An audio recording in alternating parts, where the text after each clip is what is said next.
Yeah, Dr. Santosh sir, please say something. I think that you are saying something. So start again now. Yeah, start. Okay. 5, 4, 3, 2, 1. We all are live now. We can start the session. A very good evening to everyone. Welcome to one more episode of the Practice Management webinar series from the Maharashtra Ophthalmological Society. Today, our topic is scaling up your practice. Over the last 10 months, we from the MOS have brought to you all a series of webinars relating to practice management, including financial practice, including HR management, and how to start your practice. Who doesn't want growth? How to grow, when to grow, what is the right way to grow is what we are going to discuss today. And we have a galaxy of panelists here who are going to take us through this journey. Welcome to one and all here. Welcome to each one of the panelists. And thank you for sparing your valuable time, especially when so many other things are happening at the same time. I would like to now call upon Dr. Santosh Bide, who is the president of Maharashtra Ophthalmological Society, to say a few words. And also would like to thank Dr. Sonal Kalia ma'am, who is the president of YOSI, for associating with us in this webinar. Over to you, Dr. Santosh. Yeah, thank you, Dr. Anaga. Good evening, everybody. Good evening, friends. Welcome to the 8th episode of our practice management by Maharashtra Ophthalmological Society in association with YOSI. And as Dr. Anaga has already told us that this webinar is for the knowing us about the how to grow our practice, when to grow, how to grow, what are the challenges, what to look for, if at all there are any challenges, how to overcome the challenges. And we are lucky to have the speakers and the panelists. It's a great blend of experience as well as young and dynamic panelists are there. So I'm sure each one of us is going to gain a lot of knowledge, and we hope that everybody grows and Indian ophthalmology grows. So over to you, Dr. Anaga and Dr. Aarti, for introduction of our panelists. Thank you. Dr. Aarti, you can start. Yeah, good evening, everyone. So I really don't have to introduce our panelists for today, but just for the sake of formality, we have with us Professor Dr. Mahipal Sachdev sir, who is Chairman and Managing Director of Center for Sight. He received the prestigious Padma Shri Award in year 2007. Thank you so much, sir, for joining us. Next, we have with us Dr. Ramamurthy sir, who is Chairman of Eye Foundation Group of Hospitals. He is trained VR surgeon. He has been past president of Tamil Nadu Ophthalmic Association and AIOS as well. Thank you so much for joining us, sir. Then we have with us Dr. Debashis Bhattacharya, sir, who is founder chairman of Disha Eye Hospitals. He is distinguished practitioner and innovator in the field of cataract surgery. Thank you so much, sir. Next, we have with us Dr. Gaurav Luthra, sir, who is director of Drishti Eye Institute, Dehradun. He specializes in advanced cataract and laser refractive surgeries. Thank you so much, sir, for joining us. Next, we have with us Dr. Vardhaman Kankaria, sir, who is founder chairman of Asian Eye Hospital. He'll be joining us shortly. Next, we have with us Dr. Saurabh Patwardhan, sir, who is director of Nandadeep Eye Hospital and PG Institute in Maharashtra. Next, we have with us Dr. Digvijay Singh, sir, who is director of Noble Eye Care. He is past president of YOSI. He'll be joining us shortly. Next, we have with us Dr. Nilesh Kumar, who is medical director at Madhvi Netralaya in Bihar. He is an innovator and an excellent speaker. Thank you, Dr. Nilesh, for joining us. So moderating this session with me will be Dr. Anaga ma'am, who is medical director of Anil Eye Hospital in Mumbai. Over to you, Anaga ma'am. Thank you, Dr. Aarti. And again, a very warm welcome to all the panelists here. So let's start with our questions right away. My first question is to Dr. Nilesh Kumar.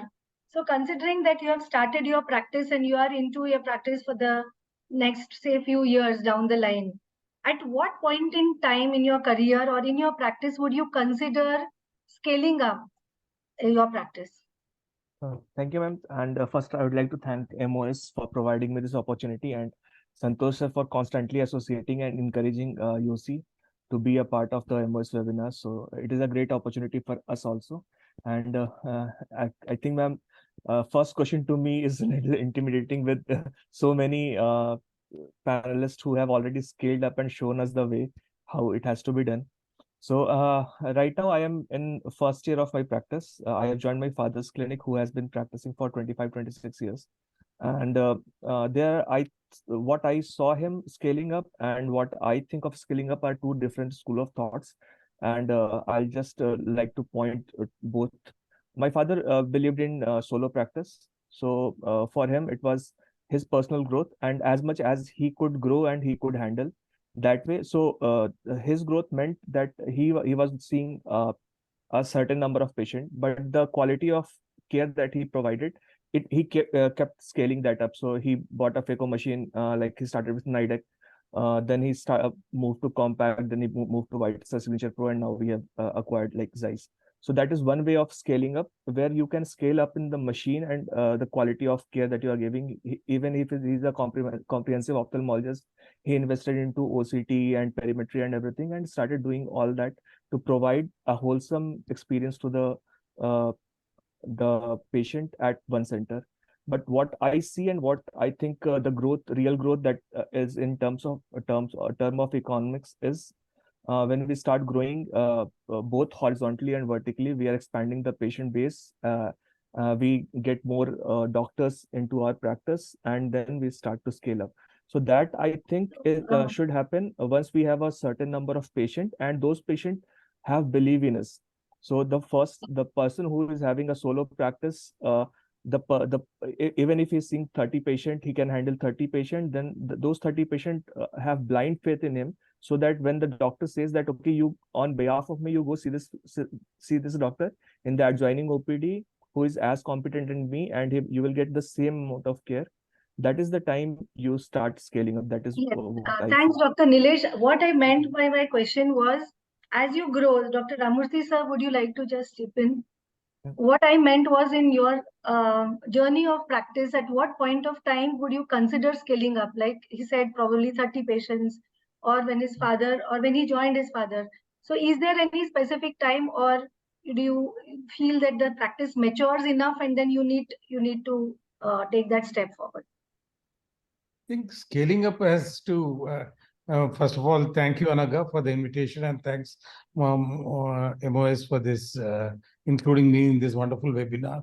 Looking forward to an interesting evening. I think scaling up can essentially happen in two ways. One is qualitative, another is quantitative.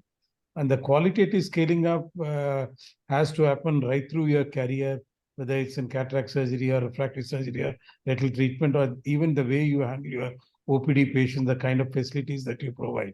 So there has to be a constant updating, constant changing with the times. And then if it is a question of quantitatively increasing the number of people working under you, by that I mean not only just the number of doctors who work for you, but also the staff strength, the number of people who are coming in. It entirely depends upon your ability to provide the kind of care that you feel your patients deserve. So once, for example, the way it happened to me almost 30 years back is that when I started a small practice, and then I had enough patients coming in, I wanted to move over to a second city where I thought I had better chances. And I started going to these two places. Then I was supposed to look for somebody to take care of my first clinic. And since I had to manage two places, I started it this way. And slowly, as the practice volumes picked up, and as and when we felt, and nowadays it's also a question of introducing specialities. None of us are good enough to handle the entire gamut of ophthalmology. Once you feel the patients are coming in for you requiring a total eye care, you start introducing various specialities. Maybe things like glaucoma, vitreoretina will come in first, and oculoplasty, neuro-ophthalmology, etc. can follow up later. Right. And then, of course, it's a question of going into different geographies. That maybe will come up later. Yeah, thank you, sir. Devashish sir has raised a hand. I think sir wants to say something. Just wanted to say that at this stage, I think the young people would be probably interested in knowing some numericals around when to start their surgery center. Essentially, practice or working in a hospital is a choice. Now, if somebody is practicing, then at what stage would he consider starting his own surgery center? So I would say that if their average ticket size is between 25 to 30,000 for cataract surgery, then they must be seeing, as Nilesh pointed out, around 30 patients a day before they start a surgery center, or you can go to Anil Eye Hospital and do your surgeries. Because, that won't it won't be very economical. But if your average ticket size is like some high-end place, then this number can come down. Say if it is 50,000 is your average ticket size for cataract surgery, in that case, the logic being that you have to see 15 patients to get a conversion of 2 cataracts. So for 50 cataracts, below 50 cataracts a month or 600 cataracts a year, this surgery center equation does not become profitable with that kind of ticket size. That's the kind of a bottom line. That's a great input, sir. Thank you so much. Dr. Aarti, yeah. Yeah, so next question I'll ask Dr. Ramamurthy, sir. So what are the various business models for scaling up the practice? So if you can say a few things about this, sir. I think, the first business model I would say is to improve the quality and the quantity of work that you do in your own center. You have no control over the competition that is around you. And constantly, my endeavor right through my career has been to do one better than what I was doing the previous year, whether it is by way of whether it's optical sales volumes or whether it is by way of number of cataract surgeries, refractive surgeries, number of lasers that's being performed. So the constant comparison that we have is every year, as we all know, there is a month-on-month variation. For example, during February, March, etc., at least in the south, the numbers come down, while in April, May, and December, the number goes up. So our comparison is what we did 3 years back, 2 years back, 1 year back, and we aim at least a 20% growth year on year for the same month. And that is the target that we have, and that's the target that we share with the entire team within a particular center. And maybe since we would have a mix of audience, and many of them might be having single practices, the first endeavor should be to maximize their own practice. And more often what we find is it's the numbers alone maximizing that sometimes is a challenge. It's also going on to better procedures. Like when I started off with refractive surgery, it was all microkeratome LASIK, but now it's more of lenticular extraction or more of femtosecond-based laser surgery, so that the ticket size significantly increases. Our conversions to torics and multifocals, like most centers, has gone to 40-50%. So that kind of a scaling up, both quantitatively and qualitatively, as I said earlier, is what is important. And as you feel that you're saturated in one particular center, either because of the amount of space that is available to you, or you feel that from a neighboring city or some place there is a constant inflow of patients coming to your center, then maybe that's time for you to think in terms of, once you have the administrative bandwidth as well as the professional bandwidth, that is, you have identified a group of doctors who are working with you, 1 or 2 of them can be shifted over to the other center to take care of that center. And there are also a couple of, it's not just the doctors alone who matter, the optometrists, the receptionists, the management staff, everyone plays a role. Once you have that kind of a bandwidth, you can think of expanding to second center, and then slowly, step by step, the growth can occur. Right. So it's basically how you optimize and maximize the potential in the primary center and then move on to the next, so Absolutely. that you have both vertical as well as, yes. So Dr. Mahipal, Sorry, ma'am, Debashish sir has some input to give. No, like I thought the youngsters would be interested in, Mahipal would definitely give one serious input, which we always gives, that call it Center for Sight, or, don't give a name to your practice like Bhattacharya's Eye Clinic or something like that, which identifies or associates with you. So essentially, it has to be general name.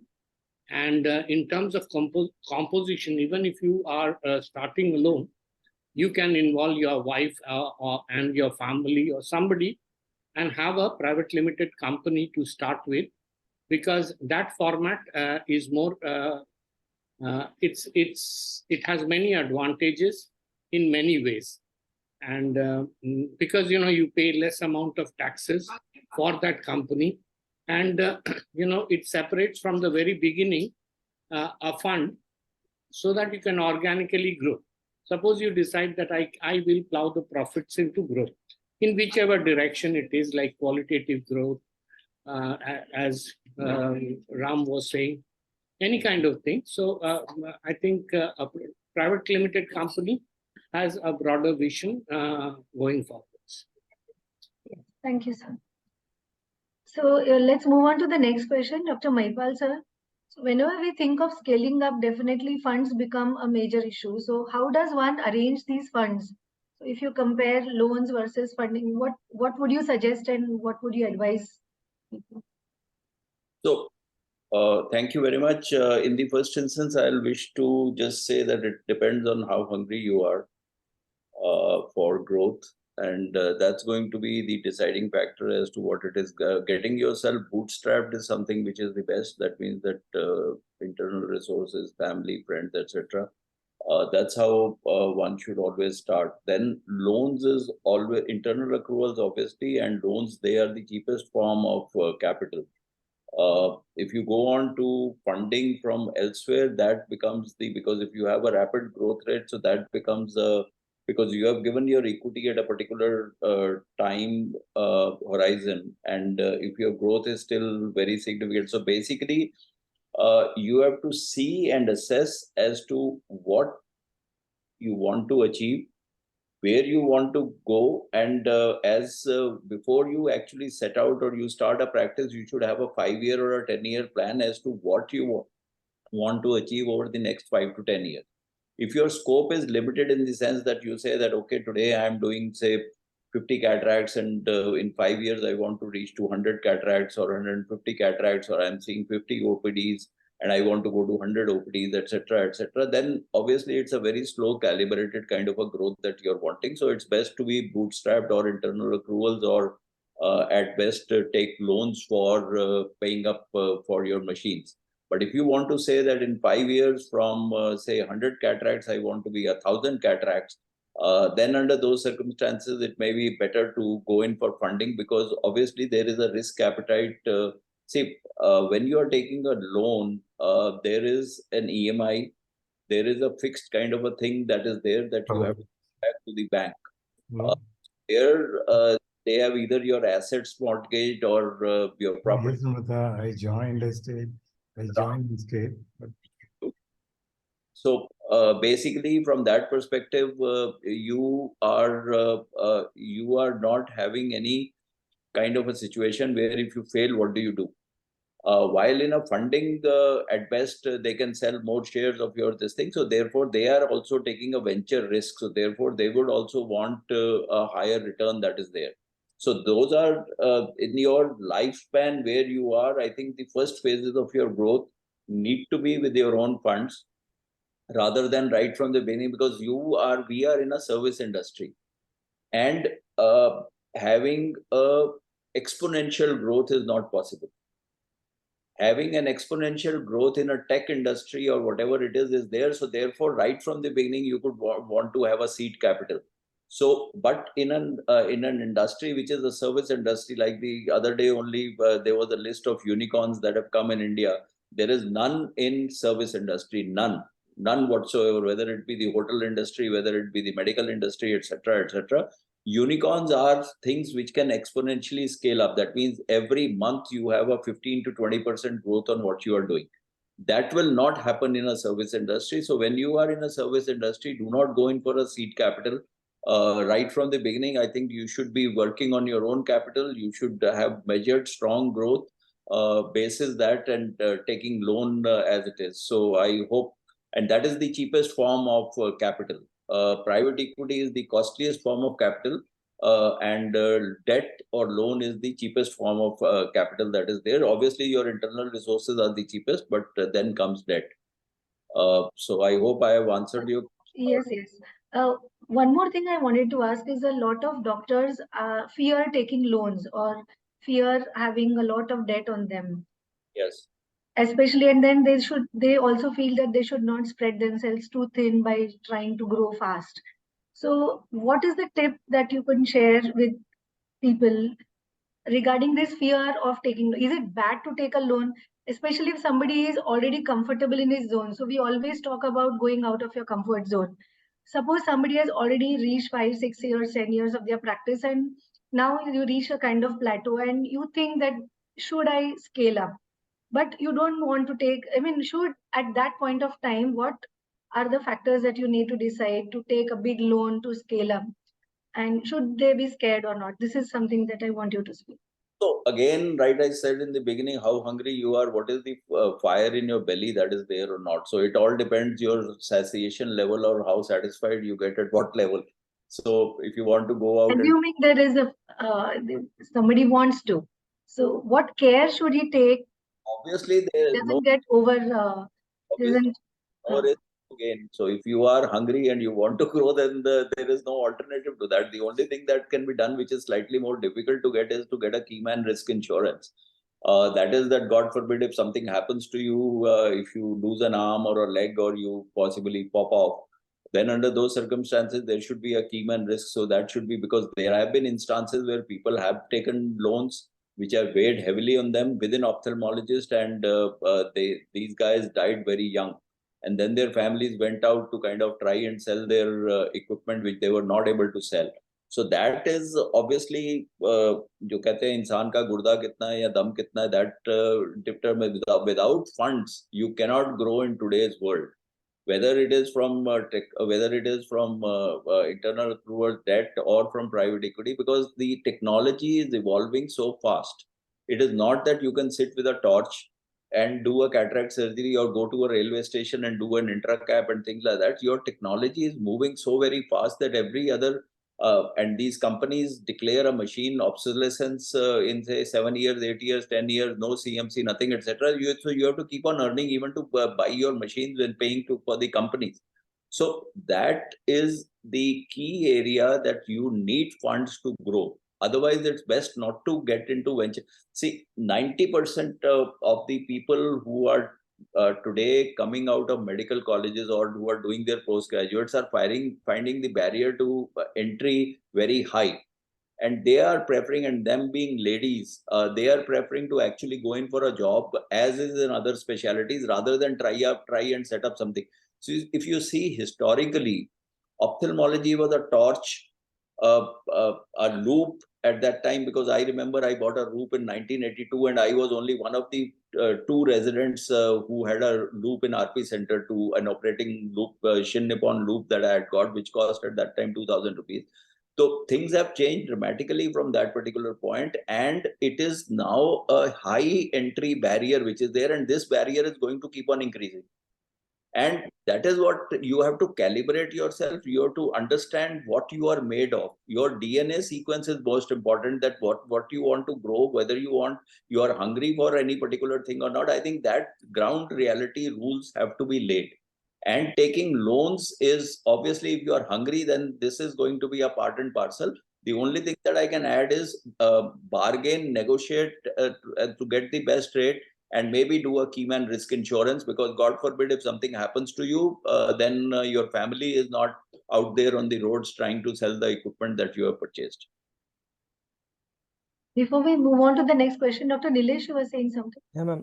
I just wanted to make a point that I picked up actually from the panel discussion. I think last 1.5 years back from AIOS only, when Mahipal sir and Debas sir were in the panel, where they were telling about all the who should take and how to scale up your practice. Sir told that you should move to tier 2 or tier 3 city. If you are the first person who is starting, move to a tier 2 or tier 3 city, because ophthalmology is a very expensive branch. And if your running cost only is that high, if you are in a metro, your running cost becomes that high, your manpower is high, your rent is high. So you can't invest into your practice, your instruments. So that is one point that I took, and I think it has to be told to all the young ophthalmologists. Thank Thank you. you, Nilesh. Thank you so much. So we've discussed a lot about finances. Let's talk a little bit about HR management. So HR is an important aspect. So my next question is to Debashish sir. How do you manage your HR efficiently when you are scaling up your practice? Well, first thing for beginners, I don't know. Yeah, today if they do their refraction, but there are many ophthalmologists who do refraction. So first thing, at least hire an optometrist who can do multiple things, like maybe take care of the investigative part. If your size is adequate enough, maybe you're seeing 10, 15 patients, it must have an optical. So, having a first line before the patient walks to the doctor, I think is important, because Dr. Ram said torics. Now he identifies a toric, and he says, the optometrist says that you have cylindrical power and you have cataract. Maybe you ask your doctor if he is advising you cataracts about toric lenses. So these are things that help you to have hands. And obviously in smaller setups, multitasking, part-time employments are, part-time jobs. You can recruit better merit if you are going part-time. Somebody is teaching in school, the evening clinic of yours can be handled by a very efficient person in the evening, because he or she is looking for an extra work area. So, and I think we have to engage initially to train ourselves and evolve a model that keeps on training people, and always have this fact that if you are in cities, people will move out. So you must also have a wait list of people. Like many people, like in our scale, we keep an entire repository of things like these people have applied and they can fit in these skill sets. So they can, so always that list is there, because people will come and go. This is eventuality. Even for a race, people leave, because if they are working in Disha and they go to Center for Sight, they get a raise. So that's the way it is. So HR has to be, training has to be a very continuous thing in the HR policy. Right. We have to, be affectionate and caring for every staff, and get them into the feeling that this is yours and we're going to do it together. And there must be a definite mission, vision towards which we all, and the empathy and compassion must be there, which percolates from the doctor himself and herself, because so we must have these inputs. But I think it's most important that we have this words HR around our head. Yes. Because ultimately people who do the biggest job. Thank you, sir. Actually, for that reason, we had a separate webinar totally only on HR management. So it's not only just the induction, but the training, maintaining the staff, keeping them happy, as well as making the right balance. Because as your number of staff increases, that's, I think, the most costliest resource. The biggest heading ledger is basically the staff. So the professional fees and the staff expenses is something which is going to become a problem as we scale up. So I think, Dr. Saurabh, you wanted to say something? Yes. Yeah, I just wanted to add one thing, is that what I realize is that when you are growing, you have number of centers like many eye chains have. So we have to make sure that we have verticals of HR management. So many times what happens that as a single practitioner, when you start growing, you are looking at most of the thing yourself. And afterwards also, you keep on looking at different aspects of HR, like you are looking into the HR management, training, as well as, creating the admin staff, training the admin staff, training a recruitment person, and all these things. So when it's given to a single person, that responsibility, usually what happens, it is done very inefficiently, and unfortunately that becomes the bottleneck. So if you have a verticals, like one person is involved in either recruitment or training all throughout all the centers, it is under that person, then it works fine. So that can be a good idea to begin with. So having an HR consultant and an HR manager itself, as well as having an HRMS. So as the number of staff increases, having an HRMS system itself makes things much easier. Otherwise, as a small practitioner, you have say 25, 30 staff, it is easier to manage their attendance or payrolls. But as your numbers increase, I think it's good to have a proper software. Dr. Ramurthy sir, you were saying something? Yeah, I think you got your sequence absolutely right. In the sense, next to finance is HR, which is most important. My dictum has always been I take care of my staff and they take care of my patients. And I think more than the buildings or the equipment that I have, the most valued what I own is the kind of people that I have around me. And by that, I'm not just talking about my consultants or senior doctors, but right down the line. And it's extremely important that you keep the entire team motivated. And by the team, I do not mean essentially it has to be 1,000, 1,200 people. It might be a small practice with just 3 or 4 people. That's how all of us started with. Essentially, they share the values, your vision, and they are willing to go along with you. That is what will go to lead to the growth of the organization. And just as we want growth for ourselves, you also have to recognize that whether it's a driver or whether it's a OT sister or whether it's a receptionist, he or she is also looking forward to some growth within the organization, year on year, some kind of a progress. It is not a increment monetarily, but also in better training, better positioning, and also the soft skills development, so that what they were doing today is something much better compared to what they were doing 5 years back, not just in the salaries that they get, but also in the more fulfillment overall. That is the only way to retain your staff with you. And I think that if you are master that mantra, then growth is inevitable. Yes, Dr. Debashish sir, your last word? Yeah, I mean, taking from Ram, I think this makes it very apparent why, growth is so important in an organization. If you see the numbers are, you're tight on numbers, then there has to be some qualitative growth. Yeah, I mean, the organization should be moving, and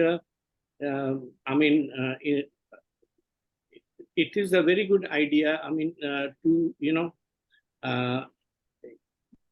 promote a person, an elder person in the organization, elder in the sense senior in the organization, into the role that Saurabh was saying. You will see efficiency around these people, and maybe give him the charge of the next center, or the optometrist trains the next optometrist, and kind of stuff.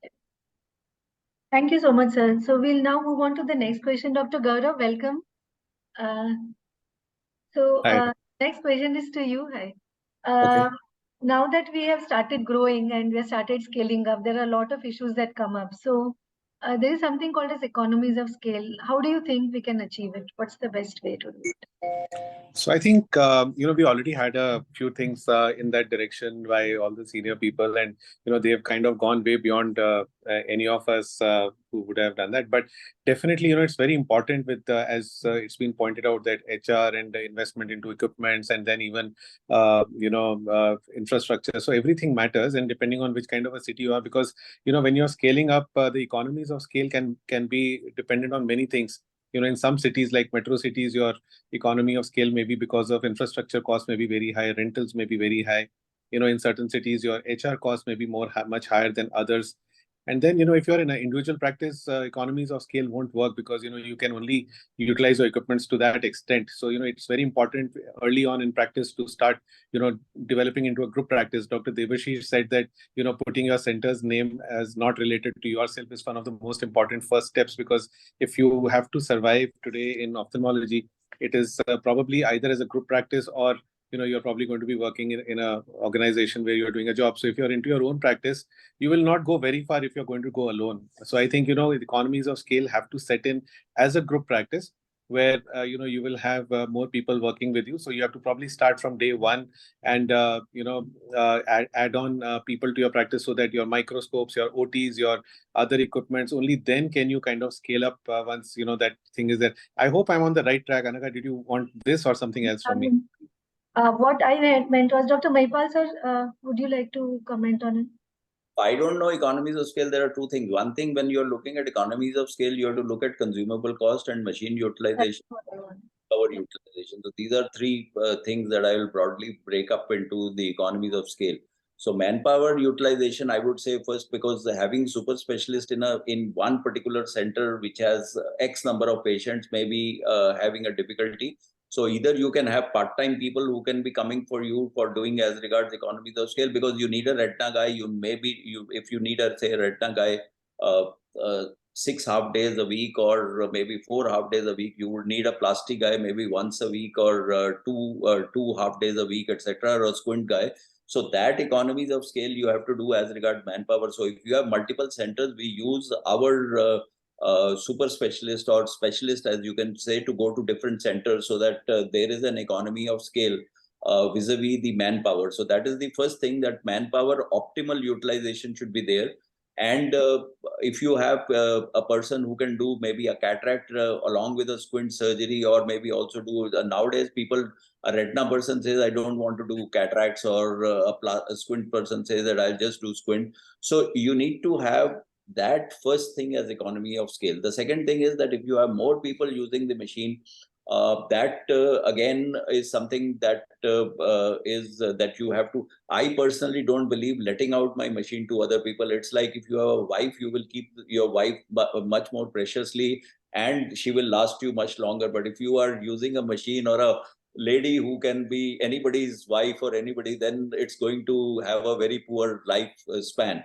So that is again something that you have to decide as to what it is. So I would not want to let out my machine to anybody to come and use, because your machine at times could be the USP for your center or for you, right? And if you are allowing anybody to use that, the people can come into your center and undercut you. Supposing for today, my guiding principle is that whatever is the highest that is being charged for a particular procedure in Delhi, I would want to charge maybe 5% more than that. So if I am charging, say, 1,42,000 for a smile, and I say take about 70,000 from another person to do a smile, so I might as well, because he was losing a patient of smile, he will come there and maybe do the patient at 90,000 or 1 lakh rupees, and saying, okay, I'm going to center for side, I'm using the same machine, same infrastructure. So I am not a firm believer of that. So optimization of this thing as regards the scale has to be that you have to generate enough, and you can have more centers with centers which have limited, which have the superstructure or the super specialization, so that you can pour in this thing either from more doctors who are employed or who are working with you, or from more centers that are there. And the third, regarding consumables, regarding consumables, sir. Third point is regarding the consumable. Regarding the consumables, I think again it's better to focus yourself on 1 or 2 companies. That's what I prefer to do, and give them a lion's share of what it is. Obviously, the other company people. So if somebody has to say sell 1,000 intraocular lenses and he has to go to 20 doctors, there will be a marketing cost or a sales cost that person will have. But supposing he comes to me and say that, okay, fine, I say that I'm doing a deal for 10,000 intraocular lenses a year. obviously I will get a better price. So being everywhere would not give you the economies of scale, and then buying the same machine over and over again would also give you a better pricing, etc. If you do a deal for one machine or you do a deal for 10 machines, so that is there. So that is what I call as economies of scale. And then even manpower allocation, apart from medical manpower allocation, like your HR or your marketing or your branding, etc., that you can, again, economies of scale are there.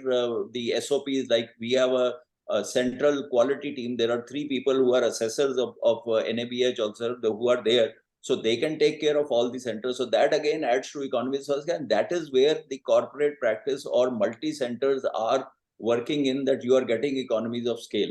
As you grow from one stage to the next, your costs go up like anything. And it is only when you reach a critical mass that these economies of scale come into play. But despite that, the EBITDA goes on reducing.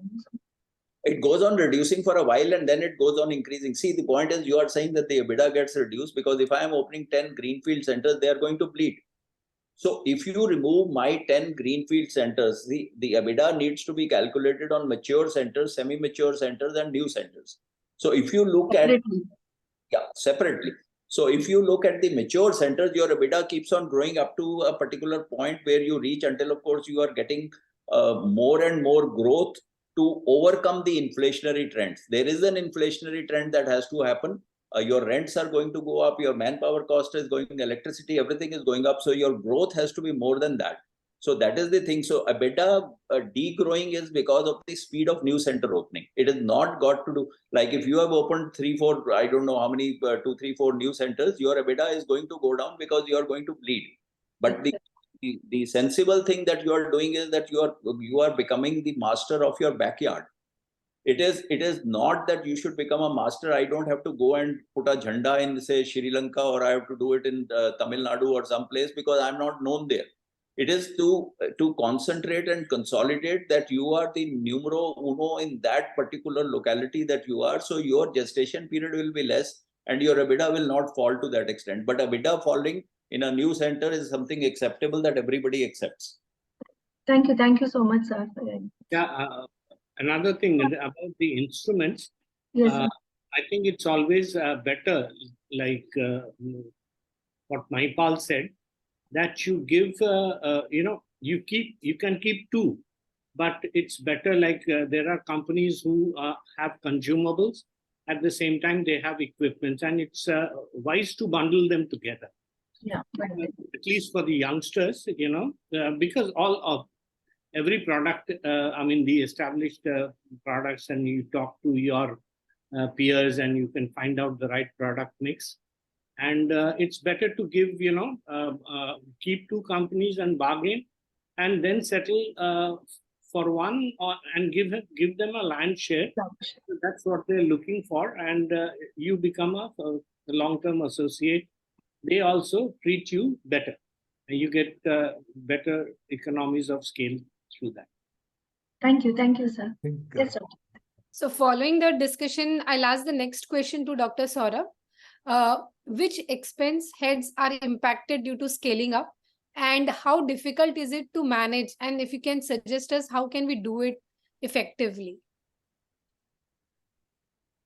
I think Mahipal sir, I think elaborately told about the expenses part. Just to summarize or make it brief, you will have some expenses which are variable, so they will keep on increasing as your work is increasing.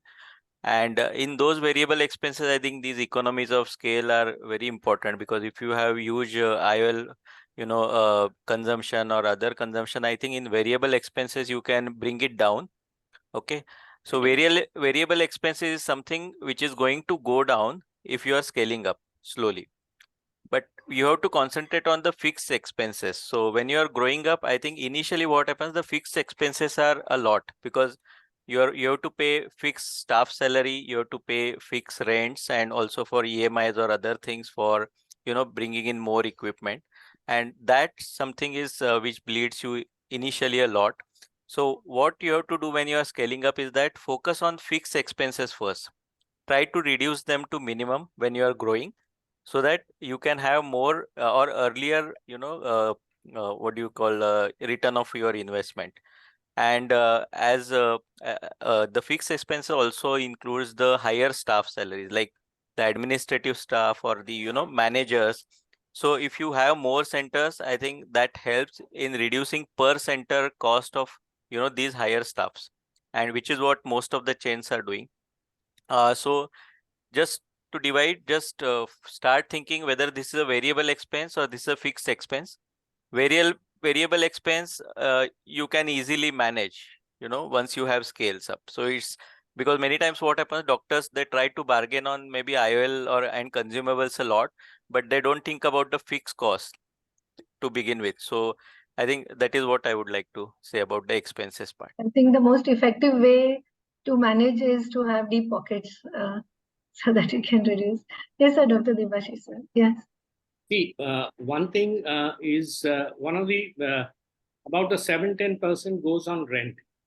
Other infrastructure. So essentially, you can look for an angel investor in that area or have a revenue sharing model there, where you actually, if it is an expensive city place, like the rent is high and all that.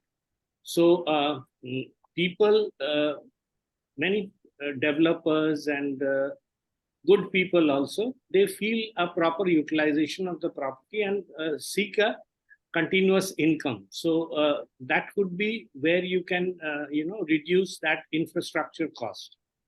And for youngsters, primarily let us assume that what is the market? There is a welfare market which the government, NGO, that's one market. The second is an aspirational market, which is the private healthcare. And this private healthcare, the patients would first go to a not so established practice, but a near to home, hospital would be, some facilitated people, like people with CGHS, health schemes, Ayushman Bharat. In our West Bengal, it's Shastro Shati. So you must be enlisted with all of this, ESI. So you must get your center enlisted with all of this so that you can also have the benefit of economies of scale. Sleeping costs is the biggest cost of a thing. As Mahipal was pointing out, plan your consultants properly, because that is the most expensive component. If they come and they sit and they sleep, it's very costly for the whole thing system. Thank you, sir. So we move on to the next question. Dr. Ramurthy, sir. We are coming back to finances because I think that is the most important part in scaling up.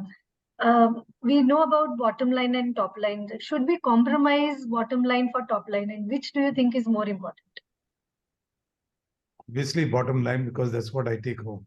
Yeah. So I think I would definitely keep an eye on the top line, but at the same time, I would not spend excessively so that my bottom line gets adversely impacted. Whatever growth we have achieved is by internal accruals. Because in the earlier part of our career, we had some borrowings, but subsequently it has been essentially through what we have generated, the funds we have generated ourselves. And it has been by exercising the right kind of prudence in all our dealings. At the same time, going for quality, whether it's be personnel, infrastructure, or equipment. The right quality definitely comes at the right price. As far as we're able to balance the two of them, we're able to grow, at the same time ensure that the bottom line is not adversely impacted.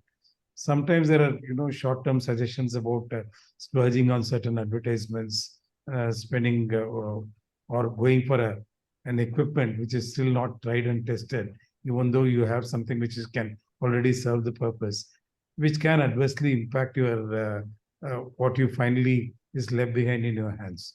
So top line is what percolates down to the bottom line. But at the same time, to my mind at least, it's extremely important to keep a keen eye on the bottom line and ensure that it stays healthy.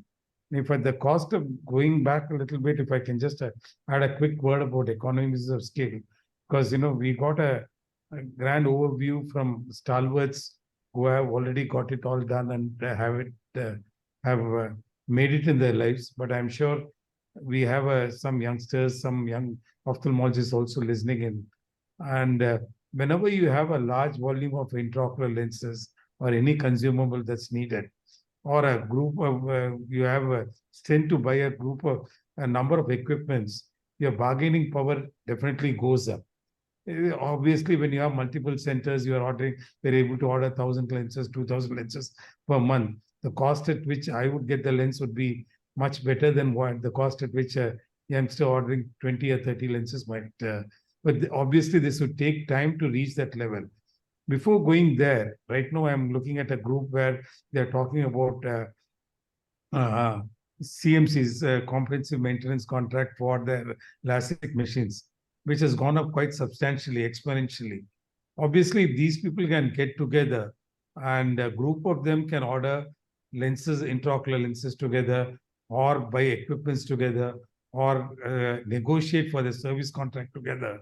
Once the company sees there is a certain amount of a larger piece of cake coming their way, then they are willing to listen and compromise on prices. So till such time as you are able to support large numbers on your own, maybe it's a good idea to optimize resources, get together, and then form a group which can negotiate with these companies.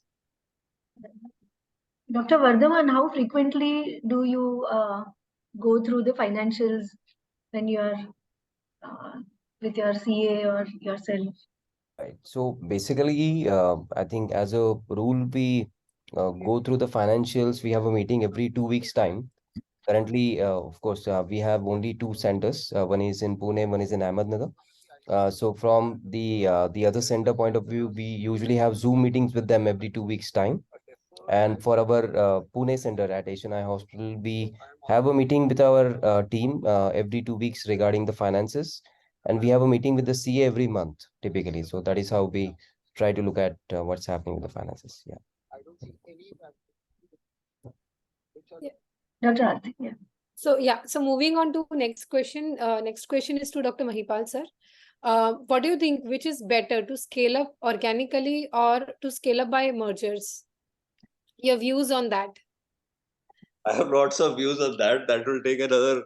See, the dynamics of ophthalmology are changing, and it's for real. I personally feel that what we were when we started and what we will be in the next 5 to 10 years is going to be different, because you have big bulge private equity players who are into ophthalmology, and you can't stop them. That's a statement of fact that is there. And coming back to the previous thing, they are more bothered about the rapid growth in the top line rather than the bottom line.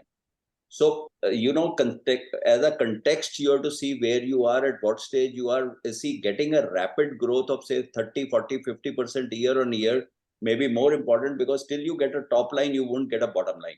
Bottom line will definitely come, but they have money to burn. So we are today in a cycle where people are wanting to grow both the top line and the bottom line. And when you are looking at the bottom line, that's aggregation. There are practices that are being, I don't know, you people are in Maharashtra, and Maharashtra always leads the pack. I think entire Bombay, half of Bombay is willing to sell their practices today. And I don't know for what reason, maybe to get the money and then maybe chill out or whatever it is, but that's what's happening, and that's the real truth. There are certain things that you have to do to assess what is the longevity of the practice, not just be mere aggregators. Today, what is happening is to merely just aggregate the practice, and that is what is happening. So if you have to grow, you cannot grow with your own money. That is very clear from the point of view of acquisition, because the multiples have gone higher. The return on capital for a person of an individual who is going to buy a practice is going to be zilch. So if you are, say, going to buy a practice at, say, 9x or an 8x, you are paying tax-paid money to that person. And when you get back the money, you have to first pay tax on it. And therefore, your return on capital is sub 7-8%, which does not make sense to anybody. You would rather keep that money in a fixed deposit and get that kind of a thing.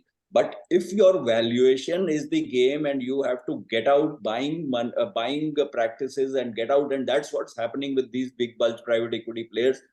This is something that is going to be changing the scenario and the landscape of ophthalmology over the next couple of years. It has changed. I have seen the change over the last 2-3 years in such a dramatic manner.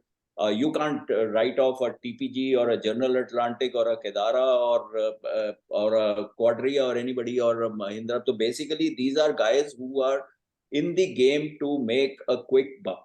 So there, if you ask me as an individual, I am the most conservative as regarding doing the acquisition, because I am looking at it at long term. They are saying to a doctor that we will tie you for 5 years and 7 years, and after that you can go anywhere in the place. So ultimately the practice will tank. But their game is to do an IPO in 2-3 years, make their money and get out, because all of them are in minorities, significant minorities, 18%, 20%, 25%. So there the game is different, and that's not good for a person who is selling his practice. So the question has a very wide connotation. I don't know what exactly you want to say. So it depends on your lakshya क्या है. अगर आपने पैसा बना के valuation बना के निकलना है, तो obviously the best way is to buy practices, aggregate and get out. That's the thing. But if you want solid growth, there has to be a good mishran of both the organic and the inorganic. It cannot be just acquisition and not do it, because the ultimate best ROCE or the return on capital employed comes only through the green fields or the new centers that you are creating. Private equity will always tell you acquisition.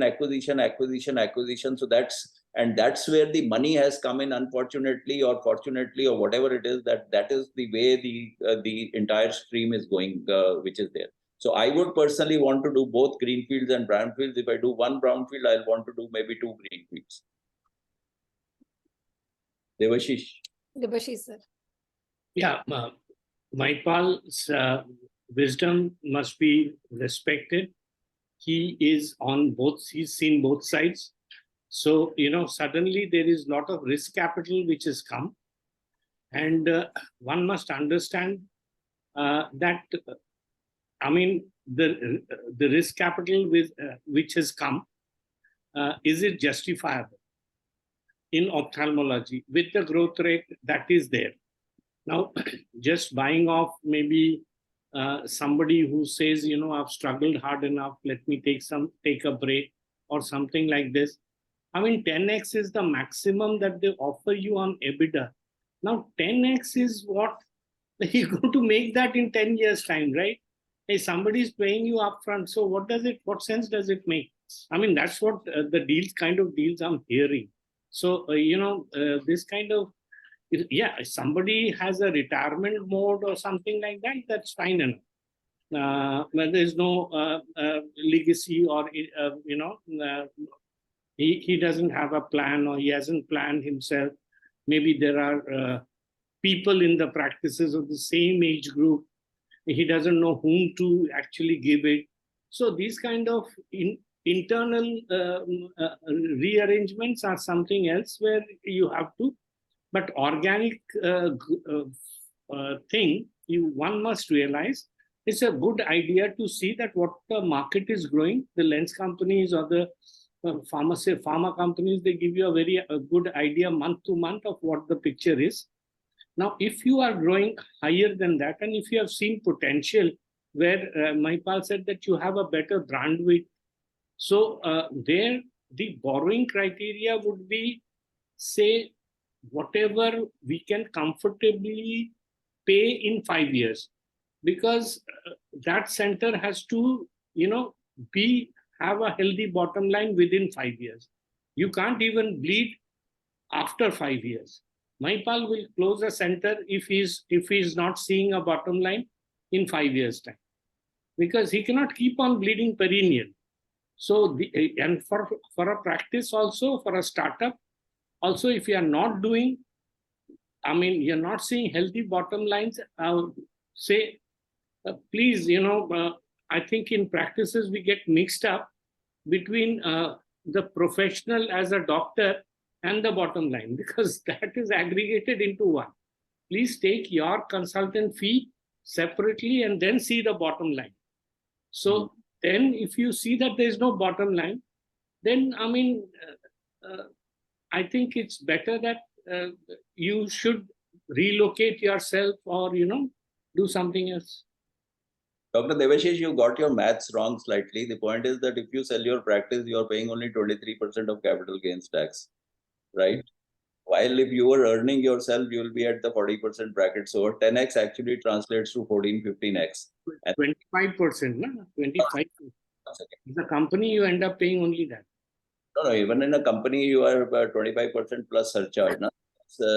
And the second thing that you have, not all, majority of the practices that are being sold are sole proprietary.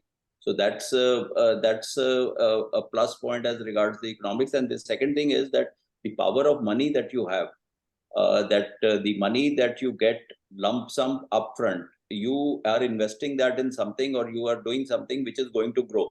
So technically, it's not a 9x or an 8x or a 10x. Technically, it boils to almost a 15, 16x. So, and whether you are going to live 16 years or not and doing the practice, therefore, it makes a lot of, and a lot of children are not becoming ophthalmologists, and in tier 2, tier 3 city, even if the children are becoming ophthalmologists, they want to go to a bigger city and they don't want to practice there. So therefore, making the asset liquid is not a bad thing at all. I don't think you can regain that kind of money in 10 years. That's my personal 2 cents on it, because that is something that has happened across the world. People, whether you want to take this as dividends or as a liquid capital, I mean, dividend tax, that doesn't make sense. So ultimately, getting the money in your pocket is, anyway, that's a separate discussion. Thank you, both of you, so much for the inputs. So we'll just now shift Dr. Gowda.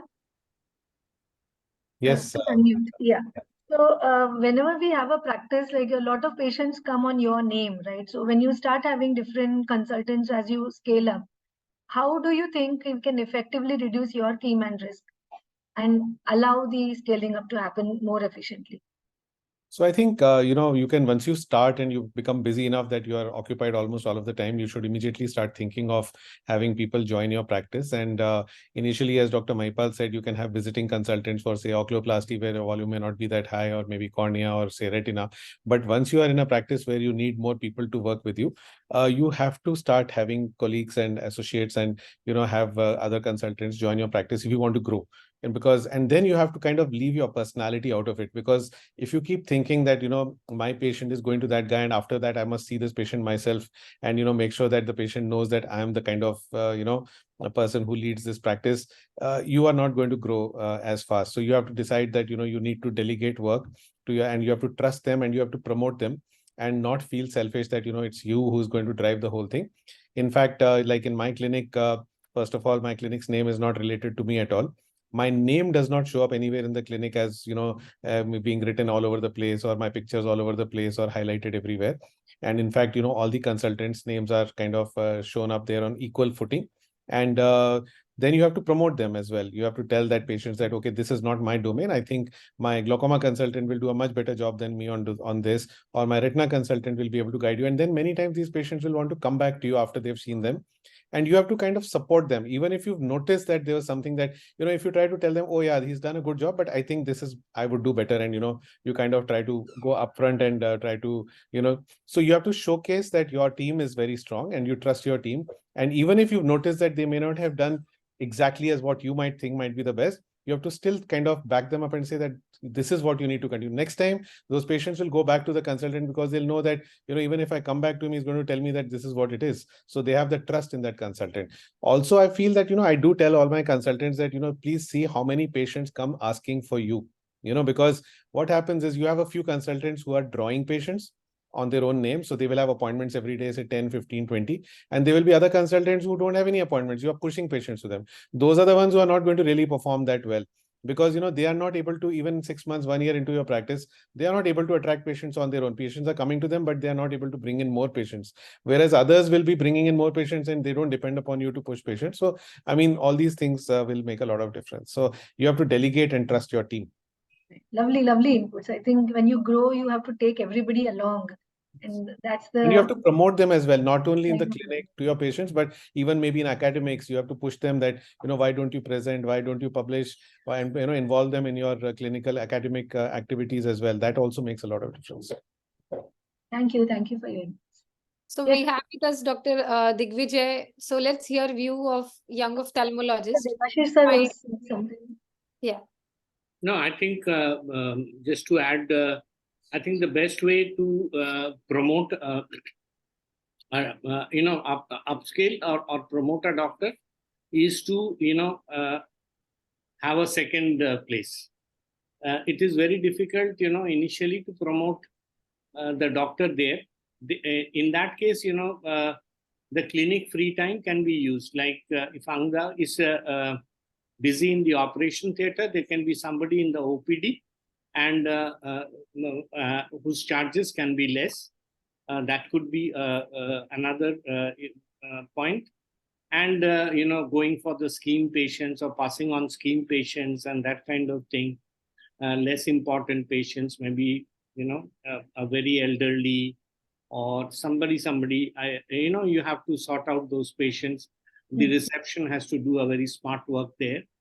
And, that's how we did it initially, because it started from my practice. So this is how we did it when we back in the 90s. Yeah. Thank you, sir.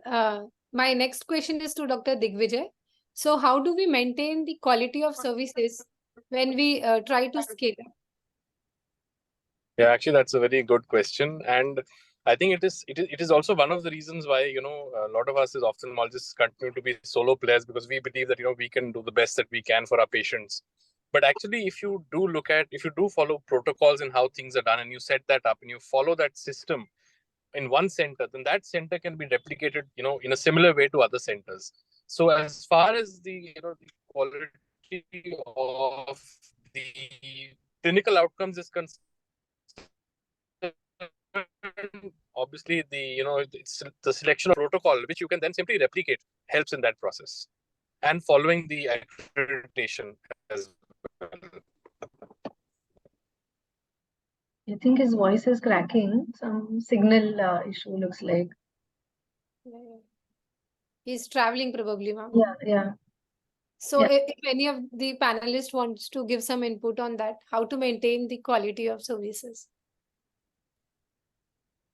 I think we can. Saurabh, sir, yeah. I will No, just Dr. Saurabh, yeah. I think rather than how to make keep the quality intact, I think most important thing is to keep on taking feedback from patients about the quality of services that you are providing. I think once you start taking good feedbacks try to take feedback from each and every patient, and that will guide you easily how you can improve the quality of your services. I think patients are the best teachers in terms of quality of services.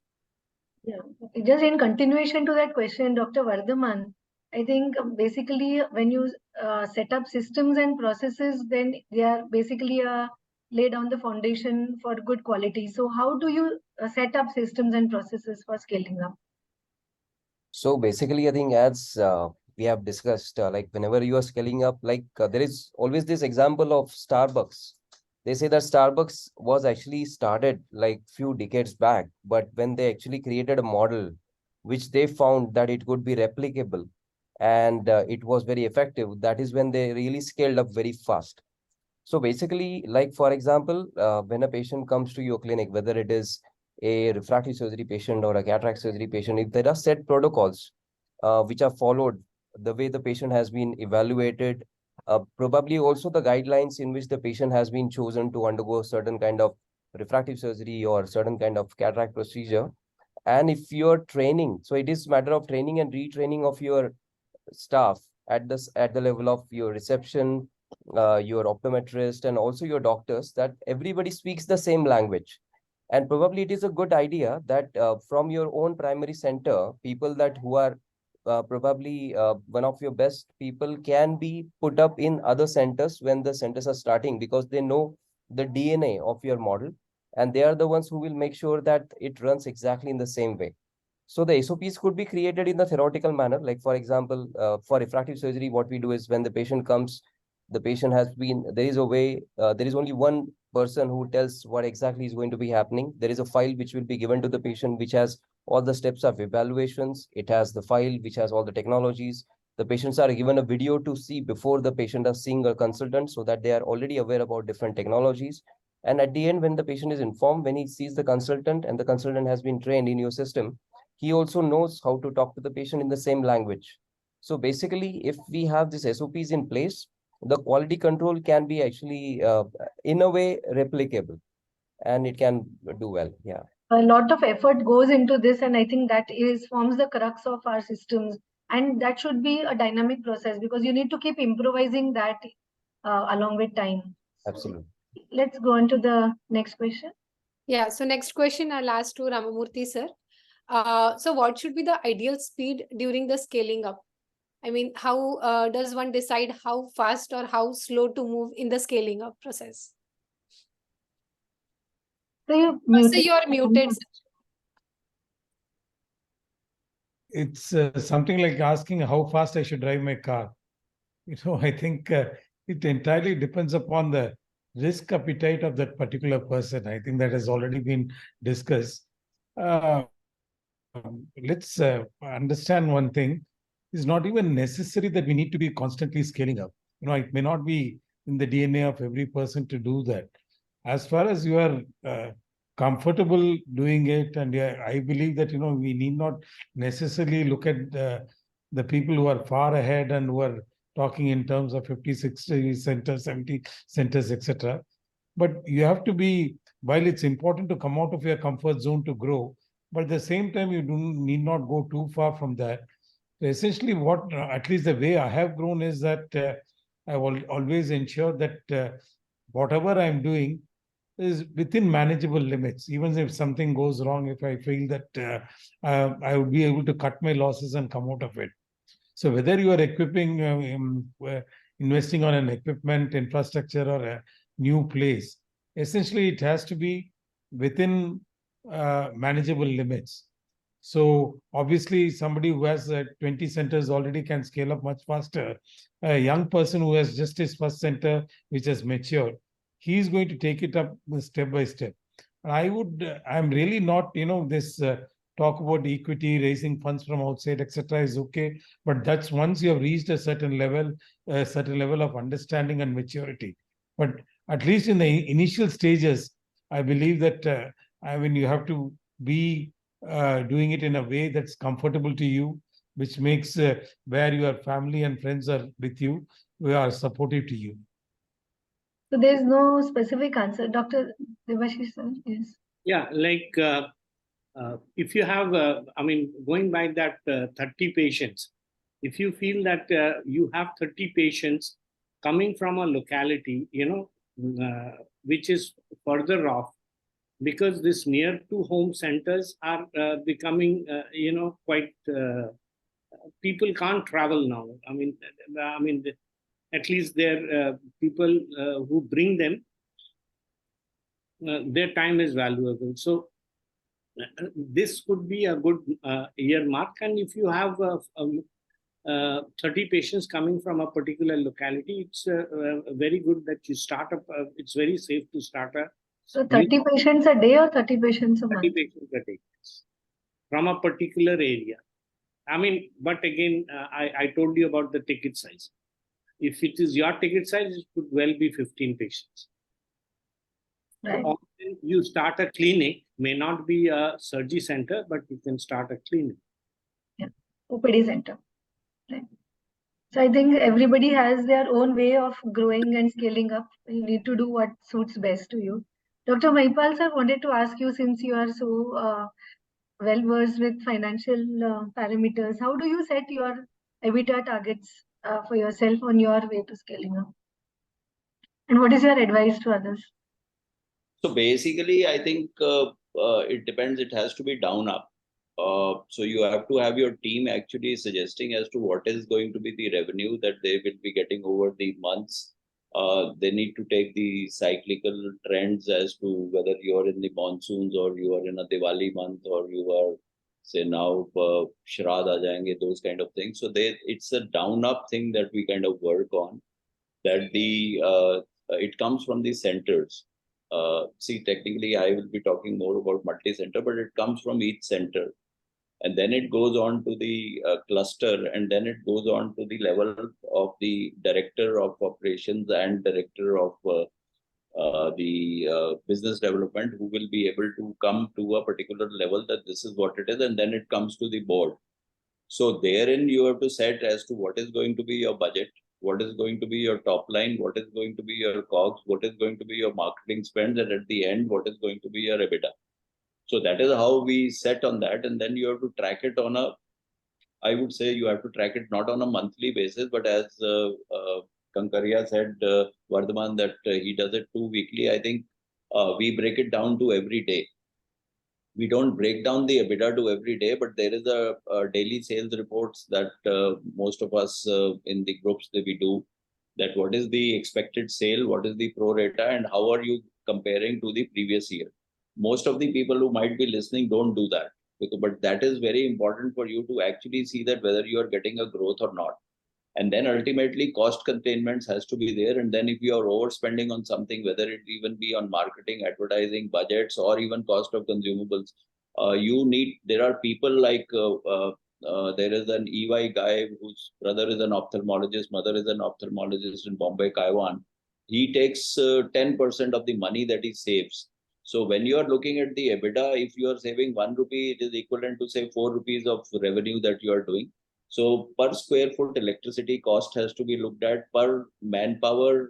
If you have to look at as to what is each manpower contributing to as revenue, and what is each manpower contributing to as regards EBITDA, not contributing, but as to say per doctor multiplier, per doctor EBITDA, per manpower, this thing. So those are the nitty-gritties that you have to do.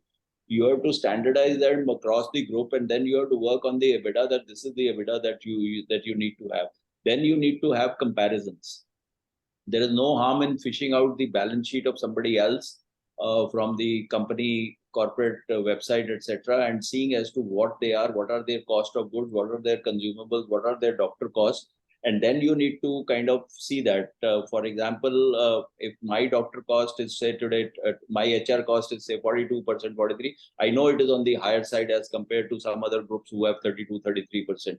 So that is ultimately what it filters down on the EBITDA, and that's how you have to go and look at each and every subset to get to an EBITDA figure as to what is acceptable and how you have to grow. Today, companies in ophthalmology are valued on EBITDA. Tomorrow, when you do an IPO, you will be valued on PAT. So that is the thing. I hope I have answered your question, or you want some other thing? Yes, and then when you how does it come from up to down again, and then the specific EBITDA targets to each center, because each will be different. And when you have to come on the EBITDA, apart from doctor and all, then you have to divide it as a subspecialty. That means how many cataracts you are going to do, how many refractives you are going to do, what is the procedure, whether you are growing only in volume or you are growing in value. Like my growth comes 50% because of value and 50% because of volume. So those are the things that you have to do. Sorry, now you were saying, can you just repeat the question? No, exactly. I was just saying that since you said from down up, once all the analytics has been done, and then you'll have to probably go from up to down again. How does it reach each center as to what would be their target EBITDA? Because each center would be growing at a different pace. Yeah, so that is what I'm saying, that the center has to say. So if you have a new center, I want a 30-40% growth year on year. If I have a mature center, say like my Saptari enclave, even if I put a double-digit target, that's going to be a stretch, in the sense that because it's a mature center, you are, as Ram said, you are cramped for space. You cannot run them through, etc., etc. So then either you have to expand, etc. So that has to be modulated as to a new center, a semi-mature center, and a mature center. So you divide them onto those three things, and then go. If you are going to a new place, possibly like you did, then you have to see that what is the cost of land or cost of money that you have spent on taking that new place. What is your investment in new equipment, etc., in new manpower, and therefore that has to translate into EBITDA. So that's going to be per person EBITDA or per person revenue that's going to come, and per square foot of space that you are using as to what it is. So your center should also be looked at from a per area, this thing, and per manpower that is there, and specifically also per doctor that is there, and then the verticals. I think we need to have one whole webinar only on EBITDA. The way You're we, saying something? yeah, Yes. I think Maipal said it all. But the way we look at it also is that it's not just center-wise, it's also segment-wise, vertical-wise, whether it's opticals, vitreoretinal surgery, cataract, refractive surgery. Because you might look at this, if you are just looking at the broad overview of how a sector is performing, there may be segments which are cannibalizing the profits from other areas. So we want to ensure that each one of them is a profit center of its own. And as far as, as you said, it's extremely important that it's not that we sit down and discuss with each other every day about the EBITDA or the top line. But if you are getting an overview of what's happening across centers, across the different segments, which are able to quickly run through on a day-to-day basis, and maybe have an analytical meeting once a month, that is what will lead to a very focused growth. And comparison with month on month, the previous year, the same month, what happened 2 years back, 3 years back, what happened, what is the rate of growth, what is your targeted growth? For example, each one of us have own targets. And once you are reaching that, if you enhance the kind of perquisites so the incentivize people to perform, I believe that's a very strong way of growth, and that also helps. In one word, what would be your target growth, sir, in percent-wise? Dr. Ramurthy, sir, Dr. everybody, just one word. 20%. Maipal, sir? 30. 30%, sir. Dr. Gaurav? If I'm doing 20%, I'll be very happy. Dr. Nilesh? To double the practice in 5 years. So it around 15 to 20%, I think. Dr. Devashish, sir? 20%. Dr. Vardhaman? 20%. Yes. Dr. Digvijay? See, as a young, I think as a younger practice, I would always want to look at 25-30% kind of growth. I think Dr. Santosh? What's your target, Anaga? Actually, Anaga, we should hear from you. Many of these questions, we want to hear from your you. answers. In fact, all the panelists want to best hear from qualified your to answer mouth. What is your target? Will not give an All the questions which you were asking about EBITDA, what should be the target, how should you decide where to go, how should you grow, everything is related to your practice. So I want answer from you. Today we are in a webinar where we have all super seniors here. We have to learn so much. But So my target is 30%. 30%. Great.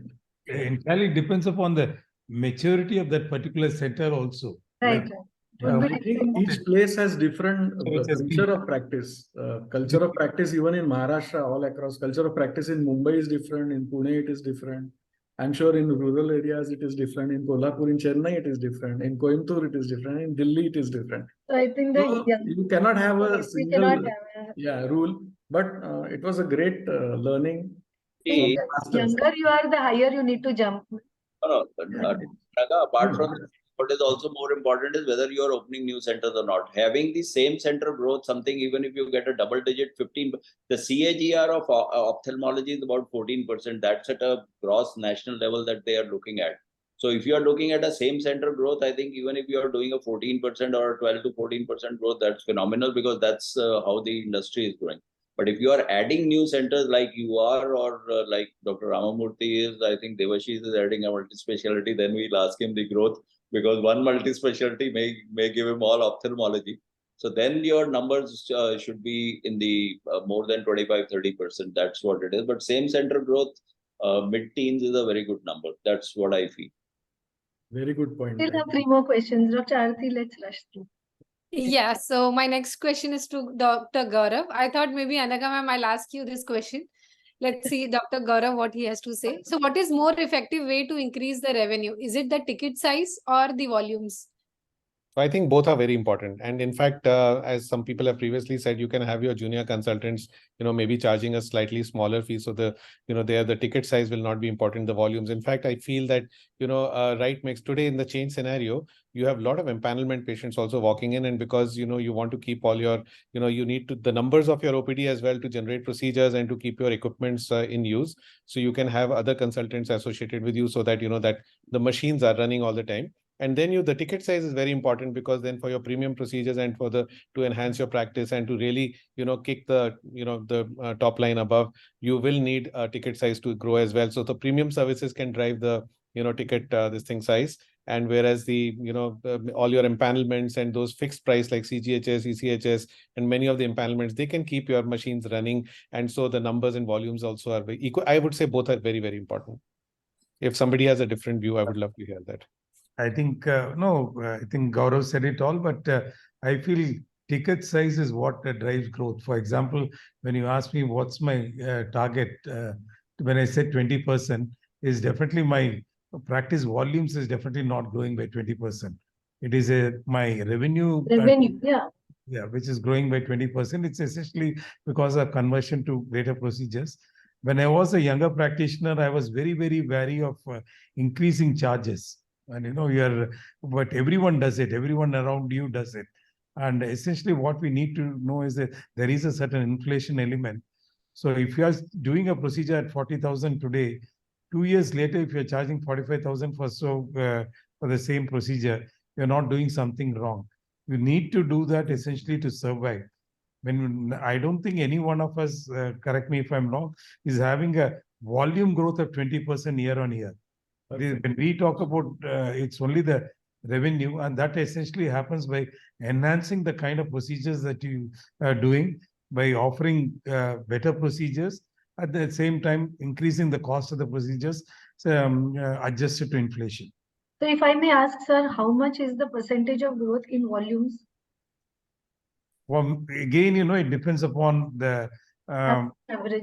How long my center is around. For example, for my flagship centers that have come up recently, is 20-25% is growth in volumes that we experience, because year on year there can be a faster growth. But a mature center which has been there for 20-25 years, we see a growth of only about 5 to 6%. Most of the growth comes because of increase in enhancement of the procedures and ticket size.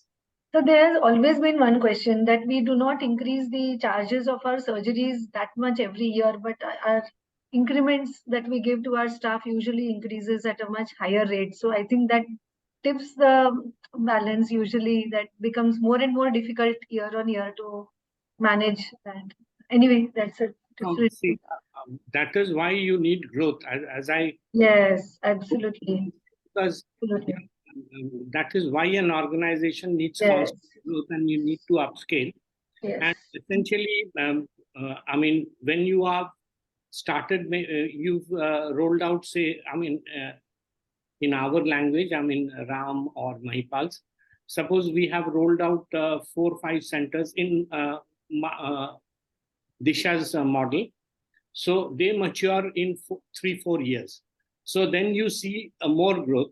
And then probably the next 2 years, probably you didn't do as much.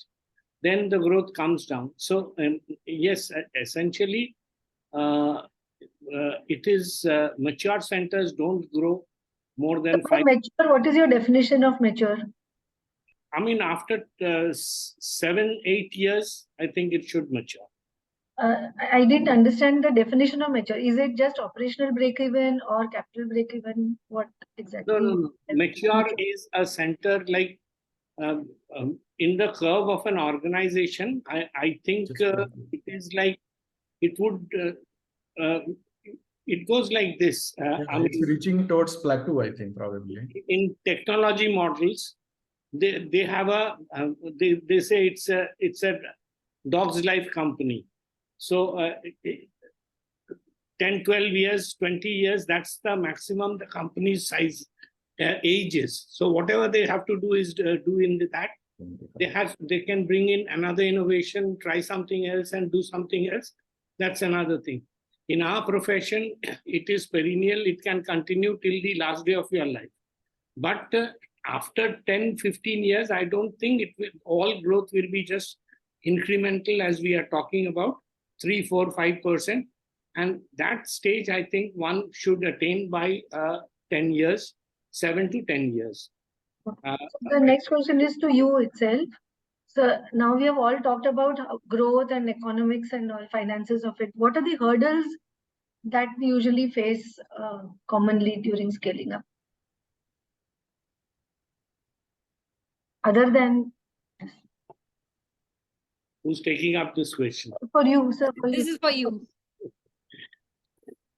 So, essentially the hurdles are that today the main hurdles have been pointed out, like the entry level into practice. I mean, a full-blown setup is the main hurdle. So the youngsters have to find out various ways and combinations to get there. It could be group practice. It could be the initial struggles will be there. The teething problems will be there. And the challenges which keep on coming with time is, the next challenges, I mean, after a good practice, I think, is the passing on the baton. Like, I think after 30 years of a practice, that comes, or an organization that comes, that what do we do with that practice? So the thought of the challenges have to start after, when you are 55, 50, what will this organization or this setup take up or do after, say, in 15 years time? So enough thought has to be given to that. And day-to-day are there. No, yeah, I mean, yes. I mean, you worked all your life on a particular area and on a particular vision. Now, there has to be some continuity, some propagation. That is the ultimate goal of everybody, right? So even, I mean, if there is no inheritance, family businesses do well. But if there is no inheritance, we must look at like-minded people, younger people who can take it forwards. So all this are macro challenges. Day-to-day challenges are there. I think one is this, what Ramamurthy pointed out, is compassionate capitalism, or, as technocrats, we have this inkling of, going for some technology, a very new technology, which may be very expensive, just to beat the competition. If you are wrong, you might land up into problems. So I think for me, I'm more on the safer side. I would always go by the second mover's advantage, because the second mover is a person who goes to the market understanding everything. And first movers' advantages are there. Maipal will always disagree with me that, he is a very disruptive person. So I go into the market knowing fully well that this is what it can do. Now let us, get in. But there, people, if you want to disrupt by, borrowing too much or something, you might end up having a problem. And stay. Dr. Ramamurthy sir, Dr. Mahipal sir, your ideas? One aspect I strongly disagree with you, Devashish, is your aging factor. The 50s and 55s is the new 30s now. Otherwise, you and me won't be here. That's true, Ram. That's true. But, we must give it a thought, at least, almost see 10 years from now, what is to come. So, yeah. A specific question, Anaga, as to what is the challenge in scaling up? My two words would be competition and retention. Yeah. Absolutely. Yeah. So we'll ask the next question to Dr. Ramamurthy sir, and this will be the last question for the session. So have there been any setbacks during scaling up in your experience, sir? And if you can give us some tips how to avoid them. Yeah, one setback was when I set up a good multi-specialty hospital, started an eye clinic. The owners were extremely good, and this happened almost 20 years back. And I was given the space. I thought it's a very established hospital. Why shouldn't I be doing well? So went up, appointed a doctor, and started working there. But within a year or so, I realized that this is not going to work for me. But in ophthalmology, in a multi-specialty setup, which is highly successful, comes at the bottom of the rung, at least in those days. And then I just cut my losses, closed my practice, and came out of it. But you always learn from your mistakes, from your follies, from your failures. So one thing I kept away from doing is to go ahead and get involved in a multi-specialty setup, though I know that it has worked for some others. And there's another very important factor that I've learned is to value, as I said earlier also, value more than anything else the kind of personnel that you have. They are your greatest wealth. Sometimes just because they expect a small raise, a small help, certain encouragement, you don't give it at the right time, you lose a very important person who is extremely difficult to replace. So I go out of the way to keep my staff happy, and not just monetarily, but in every other aspect, take care of them in every possible way. And it has paid off well for me. I have made mistakes in the past, and somebody who has been given a 8% raise or a 10% raise comes demanding for a 15% raise. He or she might already be having an offer in hand, and I've just stuck on to what I offered and lost a very key personnel.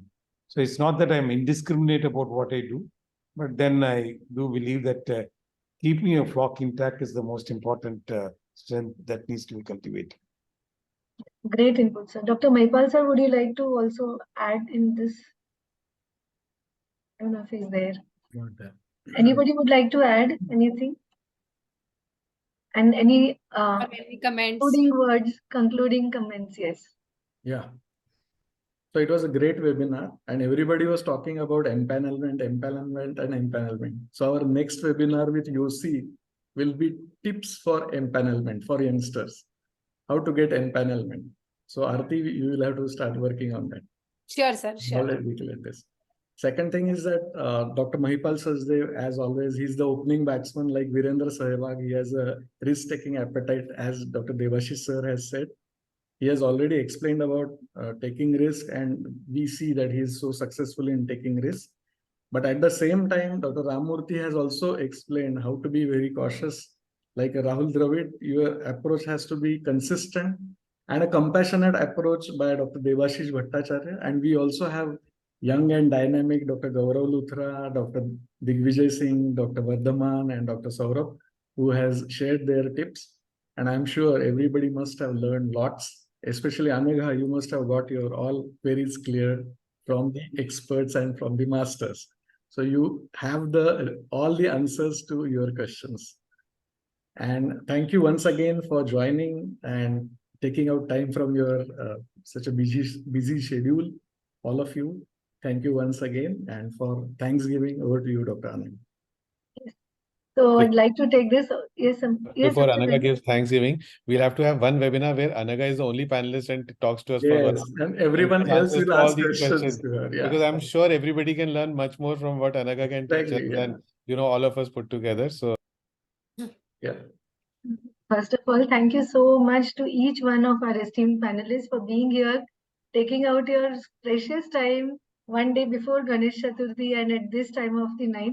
Thank you so much. It was truly a great learning experience, not just for me, definitely for all our viewers. And I think this will go into our history as one of the good, we fall back on this and listen to it again and again whenever we think of all scaling up and any part of growth. Thank you to each one of you. Thank you, Dr. Santosh, for always being so supportive and motivating us and guiding us towards increasing our webinars and adding more and more into it. Thank you, Dr. Arati, for moderating and associating YOSI along with MOS. We are towards the end of our tenure, and next month would be our last. And we hope that through MOS, Dr. Santosh, me, and entire team of MOS have tried our level best to get not only scientific activities but also such supportive webinars where our members and everybody else can really benefit from the experience of our seniors. I think not everybody has to learn the hard way. We can also learn by the experiences of others, and I think that's a much faster and a more smarter way of learning. Thank you all once again, and happy Ganesh Chaturthi. May Lord Ganesha bless everybody with lots of and scale up your practice. Yes. We would like to wish everyone, all the viewers and the panelists, happy Ganesh Chaturthi in advance. Thank you. Thank you so Thank much, you, Dr. everyone, Santosh, so much. Dr. Aarti. Great job. Thank you. Thank you so much, sir. Thank you so much. Thank you everyone. Thank you, Ganesh. Thank you MOS for YOSI, Dr. for Dinesh, taking Dr. YOSI along. Ramurthy, Dr. Gaurav, Dr. Mahipal sir, Dr. Digvijay, Dr. Vardhaman, Dr. Nilesh. Hi, Dr. Nilesh. Yeah. Thank you, everyone. Good night. Thank you, Aarti. Bye. Bye.